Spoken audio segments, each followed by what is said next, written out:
Assalamualaikum warahmatullahi wabarakatuh. Alhamdulillah wa syukurillah wala haula wala quwata illa billah. Asyhadu an la ilaha illallah wa la syarikalah wa asyhadu anna Muhammadan abduhu wa rasuluh. Allahumma sholli ala Muhammad wa ala alihi washabihi ajmain amma ba'd. Para mahasiswa semester 3 yang berbahagia, alhamdulillah, puji syukur kita dipertemukan lagi dalam mata kuliah di semester 3 bersama saya di mata kuliah dengan nama yaitu sistem AC dan aksesoris. Nah, di sini nanti selama 1 semester Anda akan saya bersamai untuk mempelajari apa itu sistem AC pada kendaraan dan apa itu aksesoris di kendaraan beserta pemahaman, analisis maupun aplikasinya. Semoga semua dalam keadaan sehat walafiat dan semoga semua dalam keadaan berada dalam lindungan Allah Subhanahu wa taala. Baik,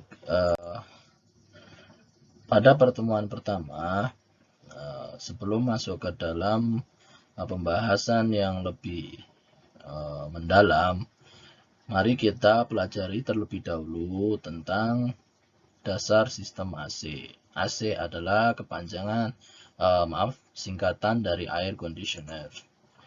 Nah, dasarnya apa? Dasarnya adalah di termodinamika dan alhamdulillah Anda telah menempuh mata kuliah termodinamika di semester 2 lalu, yang mana di dalamnya terdapat materi mengenai hukum termodinamika 1 dan hukum termodinamika 2. Ini merupakan dasar dari sistem AC. Kemudian perpindahan panas.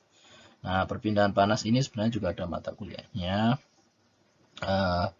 Mungkin Anda juga sudah mendapatkannya, dan di mana perpindahan panas ini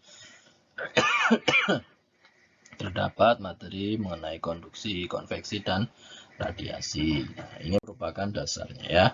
Kemudian istilah dalam termodinamika ini juga harus Anda ingat-ingat kembali ya. Ada energi, ada usaha, ada tekanan, temperatur, kalor spesifik ya, entalpi, kerja, tenaga, kalor laten, kalor sensibel. Nah, ini nanti akan kita sering gunakan istilah ini ya. Karena prinsip AC, prinsip air conditioner ya, secara umum tuh si prinsip mesin refrigerasi itu ya berkaitan dengan kalor laten dan kalor sensibel. Kemudian ada humidity, dew point temperature, terus efisiensi thermal, ada isotermik, isokorik, isobarik, adiabatik. Itu kan istilah sistem ya dalam termodinamika. Dan ada kompresi, ekspansi, compressible, incompressible ya, density itu apa ya, massa jenis, isentropik, isentropik itu juga digunakan dalam sistem AC ya. Kemudian ada istilah internal energi, saturated liquid, saturated vapor, subcooled liquid, superheated vapor. Nah, ini istilah-istilah ini coba Anda cari definisinya ya, supaya Anda sambil mengingat kembali materi-materi tersebut yang sudah Anda pelajari sebelumnya. Jadi di sini tinggal fokus pada materi di sistem AC-nya. Nah, sekarang sistem AC itu merupakan salah satu dari sistem refrigerasi, atau dalam bahasa Inggris adalah refrigeration. Nah, lalu apakah refrigerasi atau refrigeration itu? Nah, prinsipnya adalah menurunkan temperatur atau suhu suatu benda kurang dari temperatur normalnya ya, temperatur udara normalnya, atau lebih tepatnya yang dapat menjaga temperatur sebuah benda tetap pada temperatur tertentu ya. Rendah itu relatif, tapi sebenarnya temperatur tertentu ya. Kalau rendah kan berarti lebih dingin daripada udara di luar sistem tersebut, ya kan? Itu disebut refrigeration. Nah, tidak hanya sistem AC, kulkas pun juga termasuk salah satu refrigerasi atau refrigeration. Ya, salah satu sistem refrigerasi atau refrigeration. Lalu suatu alat yang dibuat untuk hal ya yang disebut refrigerator dan medium dipakai untuk peralatan tersebut, salah satunya disebut refrigeran. Jadi medianya adalah refrigeran. Kemudian metode refrigerasi, ada yang memanfaatkan menggunakan panas laten untuk penguapan, ada juga yang memanfaatkan panas laten untuk peleburan, ada yang memanfaatkan panas untuk panas sublimasi, dan ada juga yang memanfaatkan ekspansi adiabatik uap. Kemungkinan masih ada lagi metode yang dapat digunakan dalam sistem refrigerasi. Mungkin dalam perkembangan yang di era modern ini ada teknik-teknik atau metode yang lebih canggih, lebih modern, dan lebih praktis dibandingkan metode-metode yang ada di slide ini ya. Jadi Anda bisa mencari lagi yang lainnya ya. Ada satu lagi di sini ya. Ini mungkin tidak ada di buku. Ini saya tambahkan memanfaatkan pengaruh Peltier. Nah, ini juga masuk ya. Salah satu metode sistem refrigerasi. Nah, kemudian memanfaatkan panas laten untuk penguapan. Dengan metode ini, zat cair yang mudah menguap diuapkan, dan zat cair yang menguap akan menyerap sebagian besar panas di sekeliling benda. Pada AC kendaraan, gas refrigeran yang telah diuapkan dikembalikan menjadi cair dalam siklus refrigeration dan digunakan kembali. Metode ini banyak digunakan pada air conditioner kendaraan. Ya, itu yang tadi adalah sistem AC pada kendaraan ya. Jadi dia itu menyerap kalor di dalam, ya, kemudian membawa kalor tersebut melalui suatu media yang disebut refrigeran, dan refrigeran itu mengalirkan panasnya tadi itu ke atmosfer melalui kondensor ya. Nanti kita akan mempelajari komponen-komponennya. Nah, yang pertama memanfaatkan panas laten untuk peleburan. Nah, metode ini memanfaatkan es. Pada saat es mencair, panas di sekelilingnya terserap. Ya. Jadi, proses pencairan tersebut yang terserap kalornya ya hingga dia mencair. Jadi tiap 1 kg es dapat menyerap panas sekitar 333 kJ atau 79,6 kilokalori dari benda di dekatnya, dan benda ini dapat didinginkan mendekati 0 derajat Celcius. Untuk didapatkan suhu yang lebih rendah, 3 bagian es ya plus 1 bagian garam itu akan menjadi minus 18 derajat. Nah, ini salah satu cara agar suhunya dapat diperendah ya. Minus 18 akan lebih rendah dari 0 ya.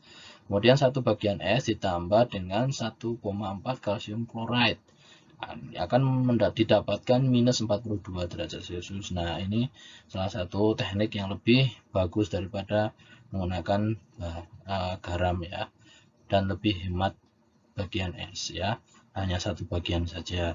Kemudian kalor laten untuk peleburan es ya tadi ya nilainya sama yang seperti di atas ini sudah disebutkan, yaitu 333 kJ per kilogram. Jadi dia itu bisa menyerap kalor 333.000 ya joule, ini kalau K-nya dihilangkan, dalam 1 kg esnya itu ya seperti itu, atau 79.600 kalori ya per kilogramnya. Nah, kemudian yang kedua memanfaatkan panas untuk panas sublimasi. Perubahan bentuk dari benda padat ke uap disebut sublimasi. Maaf, ini tadi yang ketiga ya. Yang pertama tadi yang pada kendaraan tadi ya. Nah, yang kedua yang barusan kita bahas, ini yang ketiga berarti. Nah, di perubahan bentuk dari benda padat ke uap disebut sublimasi. Ketika dry ice dipakai untuk refrigeration, panas untuk sublimasi dimanfaatkan, dan saat dry ice padat, ya, dry ice padat itu dia langsung menguap. Nah, panas sekelilingnya diserap. Suhu yang lebih rendah dapat diperoleh dengan sublimasi minus 78 derajat Celcius pada tekanan atmosfer dibandingkan dengan panas laten untuk peleburan es. Jadi ini lebih cepat mendapatkan temperatur yang rendah dan lebih rendah juga temperaturnya. Nah, kemudian yang berikutnya memanfaatkan ekspansi adiabatik uap. Nah, jika gas bertekanan dikeluarkan melalui lubang yang kecil dan langsung meluas, suhunya akan turun secara perlahan. Selanjutnya, temperatur dapat diturunkan lagi dengan mengulang cara kerjanya.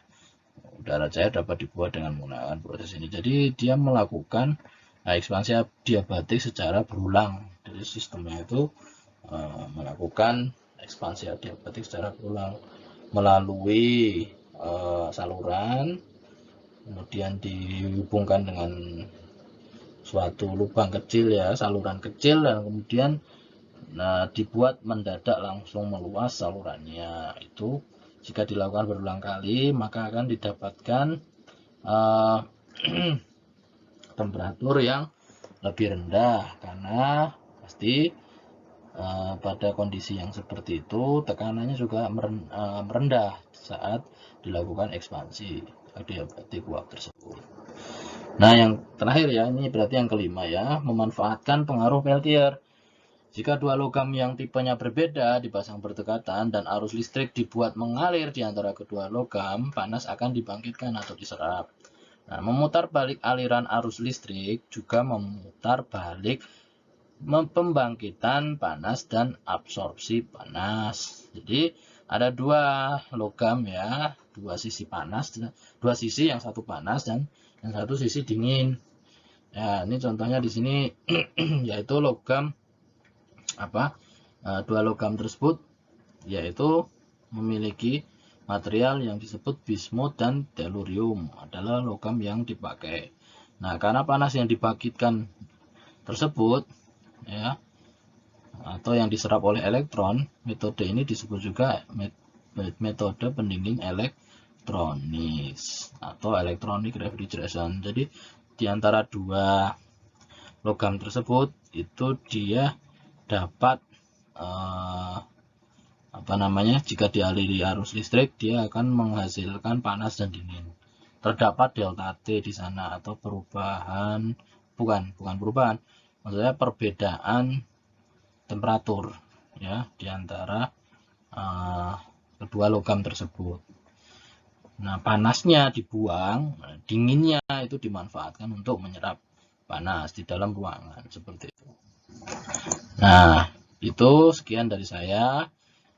Terima kasih atas perhatiannya. Jika ada pertanyaan, silahkan Anda bertanya, ya. Komentar dipersilahkan untuk bertanya. Kalau saya akan menjawab.